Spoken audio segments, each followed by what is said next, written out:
Alright, magandang gabi po sa inyong lahat mga kababayan, Batang Maynila to H. Bago natin pag-usapan itong si Pangulong Bongbong Marcos, gusto ko munang i-shout out si Mr. Emerito Cabrera Jose. Ayan, nagpa-shoutout po siya. Nagkita po kami kanina diyan po sa isang restaurant at ayun, galing pa pala sila ng Bicol. Kasi ang father ko Bicol din, so kababayan po. Kababayan po namin si Mr. Emerito Cabrera Jose. So salamat po sir sa inyong suporta. Maraming salamat. Shoutout po sa inyo. Okay, so ito naman mga kababayan, pag-usapan natin si Pangulong Bongbong Marcos. Naku mga DDS. Mga DDS, iyakan na naman sigurado. Bakit? Tingnan niyo naman ang Pangulo. Ang lakas-lakas. Kasi gusto ng mga DDS na manghina ang Pangulo, magkasakit ang Pangulo. Bumigay ang katawan ng Pangulo. Para sa ganon, i-declare nila na hindi na kaya ni Presidente Bongbong Marcos na gampanan ang kanyang trabaho bilang presidente at ilalagay nila yung kanilang pinakamasipag na vice presidente. Pinakamasipag na tumambay. So ganun po yung gusto ng mga DDS, kaya kapag pinag-usapan ng kalusugan ng Pangulo, talaga namang sabi ko sa inyo, yung mga tenga ng mga DDS, tapos na lang kaya sa presidente. Basta pinag-usapan ng kalusugan ng Pangulo, naku po, interesado sila. So ito mga DDS, makinig kayo. Yung inyong pangarap na pumalit ang inyong idol na gusto niyo maging presidente, parang malabo pa sa sabaw ng pusit at mukhang matagal pa.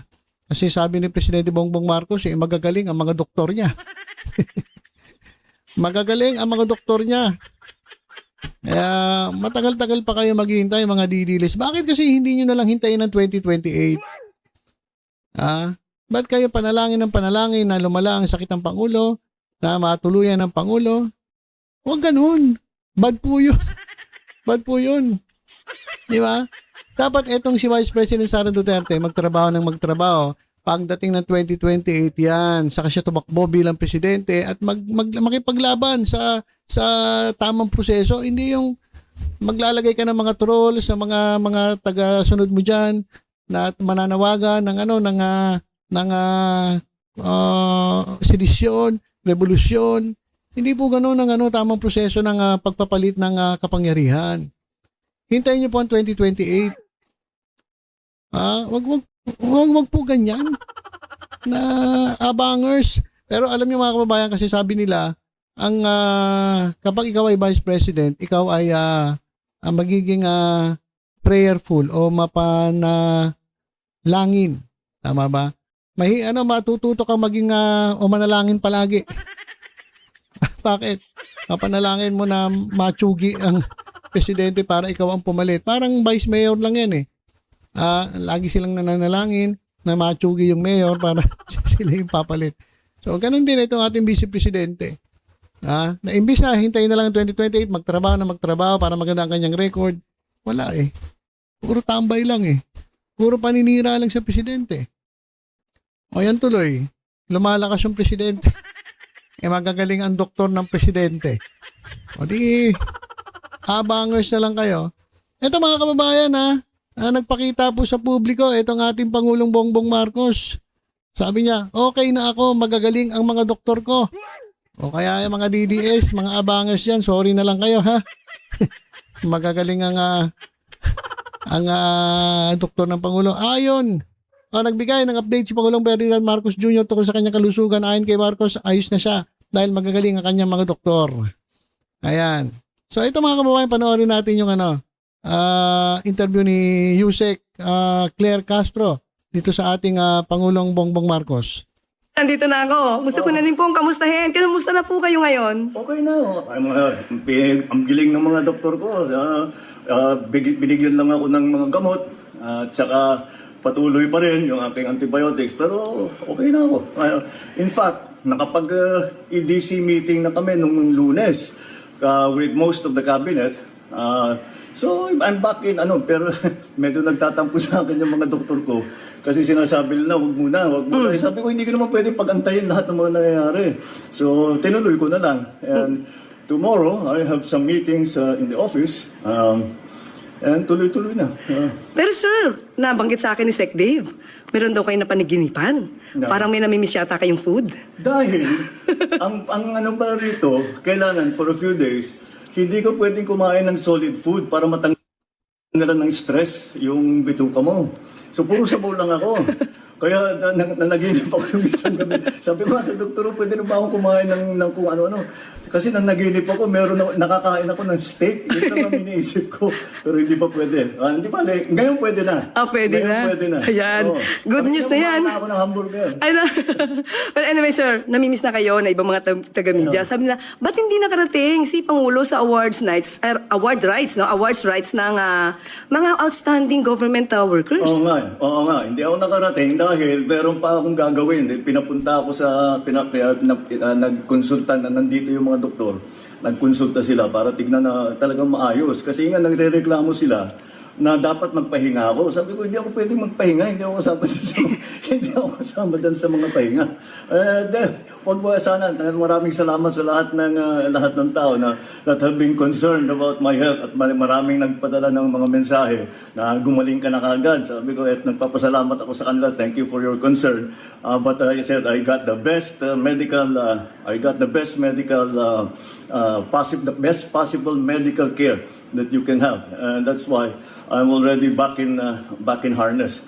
Nandito na ako. Gusto ko Okay, so ayan mga kababayan, palampakan naman natin ang ating Pangulo at salamat naman at siya po ay mabilis na nakaka-recover dun sa kanyang sakit. Yung ano ba yan? Ticulitis.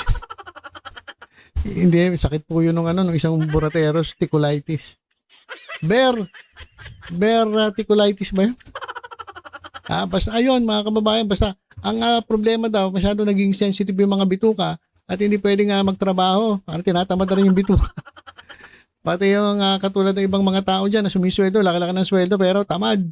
So, parang gano'n yung hindi pwedeng magtrabaho yung bituka.